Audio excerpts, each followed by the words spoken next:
Ini adalah tweet daripada Yusuf Mansur ya. 270 juta penduduk Indonesia doa bareng 40 hari pakai 7 TV stasiun nasional ya. Pagi, siang, sore, malam beres dah. Dolar bisa langsung di bawah ceban gitu kata Pak Yusuf Mansur gitu ya. Tapi dijawab sama Rangga dibantai ya.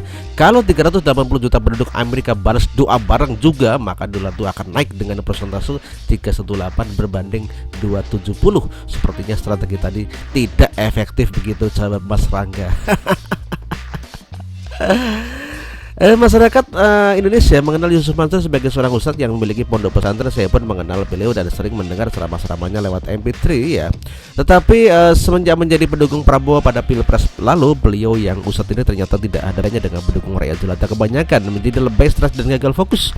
Mungkin karena kurang piknik gitu ya. Saya masih ingat begitu betul tweet Yusuf Mansur yang termehek karena termakan berita bohong. Ya Allah, benar-benar dasar sedih, marah, ngenes, pengen Pilpres baru aja lagi aja gitu. Tweet tersebut adalah merupakan luapan emosi karena Yusuf Mansur membaca adanya suatu pelarangan membacaan doa saat mulai dari akhir pelajaran. Dari sini saya mulai tidak respect terhadap Yusuf Mansur yang ternyata secara resmi menjadi seorang barisan sakit hati. Gelar ustadz yang dimilikinya ternyata tidak membuat pribadinya menjadi lebih hati-hati, malah terkadang tidak ada bedanya dengan pemilih Prabowo yang memang menyebar dan menerima berita bohong.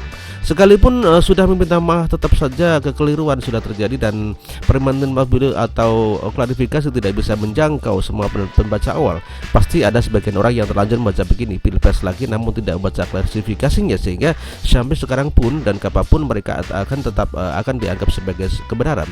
Hal ini harus dipahami oleh Yusuf Mansur agar beliau berhati-hati, itu pun kalau beliau mau mempertanggungjawabkan gelar ustadznya. Walau berlalu, kita pun beralih dari isu satu ke satu isu lainnya. Cerita termehek dari Yusuf Mansur itu bisa kita pinggirkan ataupun kita lupakan. Lalu kini yang terbaru adalah mengajak 270 juta penduduk Indonesia bareng dengan selama 40 hari terkait 7 stasiun TV pagi, siang, sore, malam beres dah, dolar bakal bisa langsung di bawah ceban. Itu konten mendapat respon dari banyak kalangan ya. Saya sendiri juga jadi teringat dengan tweet beliau dari soal bahasa Arab dengan bahasa surga. Tidak ada yang salah dengan klaim seperti itu, maka dalilnya memang ada, namun menjadi salah satu ketika dilempar begitu saja pada orang publik yang kapasitas setiap orang yang berbeda-beda. Saya agak meragukan Ustaz Yusuf Mansur itu sekelas apa gitu ya. Begitupun dengan doa agar dolar di bawah ceban 10.000 kalau tidak salah.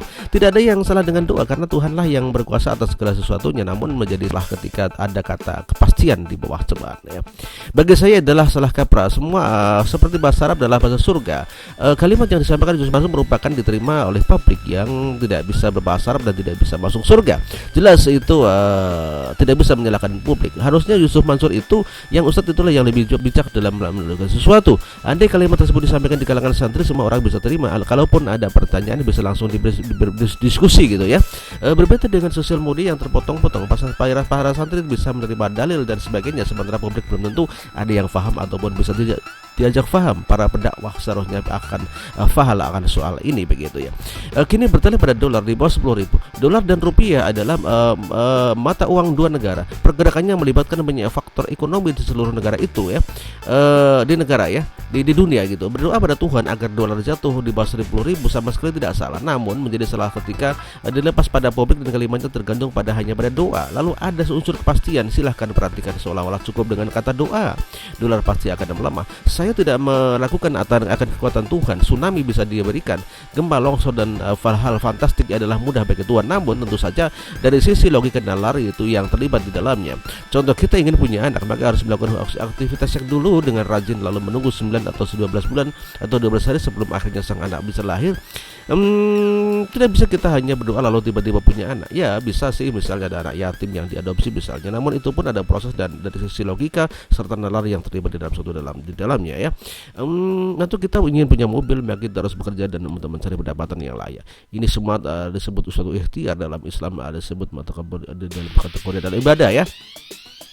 Nah, Yusuf Mansur ini memang saya perhatikan sering menggampangkan. Tidak salah, sekali lagi tidak salah. Tuhan sangat berkuasa dan atas, dan saya meyakini hal tersebut. Namun menggampangkan dan menghapus faktor usaha ini agak mengkhawatirkan. Semisal cukup selawat saja dengan ritual tertentu ke mobil yang dikehendaki. ini akan ada unsur penghapusan usaha. Apakah selamat bukan usaha? Iya, usaha. Namun usaha itu lahir batin, harus ada suatu proses. Kalau hanya usaha batin saja, misalnya berdoa dan berselawat, lantas apa bedanya dengan orang yang bekerja tanpa berdoa? Ya beda dong, doa kan ibadah. Terus yang terus bekerja bukan ibadah. Nah, kembali ke doa bersama, melibatkan seluruh masyarakat Indonesia dari stasiun TV nasional agar berdoa bisa di bawah 10.000. Sekali lagi itu hanya untuk katakan itu tidak salah, namun fokus menghapus faktor usaha ini adalah suatu real. Itulah yang salah. Ini jelas harusnya khusus kasus daripada menjadi orang yang mau punya mobil tadi cukup doa dan melupakan usaha lainnya. Seorangnya Ustadz Yasur itu sebagai ustadz bisa lebih bijak, tidak andai kalimatnya tuh seperti ini. Kita rakyat Indonesia yuk sama-sama berdoa. Doakan supaya presiden, menteri dan BI bisa bekerja dengan maksimal dan Allah mudahkan tugas beliau. Semoga rupiah bisa menguat di bawah 10.000 per dolar. Amin. Begitu dong, lebih bijak itu lebih. Itu adalah ucapan seorang ustadz, bukan seperti itu ya. Ini adalah merupakan awal daripada kejatuhan Ustadz Mansur ya. Jika liman seperti itu, pastikan tidak akan ditanggapi bermacam-macam oleh publik. Jelas sekali berbeda jauh dengan tweet Yusuf Mansur yang berhasil menghebohkan netizen. Saya bukan seorang ustadz ilmu agama sedikit dan ibadah saya juga jauh di bawah orang-orang yang digelar ustadz termasuk Yusuf Mansur sendiri. Namun melihat pekerjaan ini saya merasa ada yang salah dan harus saya sampaikan ini. Untuk yang terhormat Yusuf Mansur, sebelumnya saya mohon maaf. Ustadz itu secara tidak langsung mengolok-olok agama Islam. Lihatlah bagaimana kegusuran yang ada buat saat Anda termeh-meh ingin pilpres lagi. Anda ini ustadz loh, sudah tua juga, masa tidak ada bedanya mah dengan mahasiswa tata boga semester 1? Anda ini ustadz, jamaah Anda tuh banyak, jangan sampai memkeruh suasana hanya karena penilaian subjektif Anda terhadap Presiden Jokowi dan pemerintahan sekarang. Tolong diingat lagi bahasa Arab, bahasa surga. Anda itu ustadz, harusnya paham dan bisa memilih kalimat yang bijak untuk disampaikan ke publik dan dapat diterima dengan baik. Lalu sekarang Anda mengajak 270 masyarakat Indonesia untuk berdoa bersama, mengajak 7 stasiun TV nasional, maka dolar bisa berlangsung di bawah 10 juta. Sekali lagi saya ingatkan Anda ini ustadz, tolong jangan jadikan ajaran Islam itu sebagai bahan tertawaan. Tidak sadarkah Anda dengan ini? Tolonglah berhenti memperlakukan ajaran Islam. Jika tidak mau berkomunikasi dengan baik, saya tahu Anda bisa diam. Ngerti ora? Ngono ada di ustadz. Gitu, ini saya baca dari siapa ini? Mas Alan Budiman gitu, Mas Alan ya. Makasih Mas Alan. Yuk. Hai.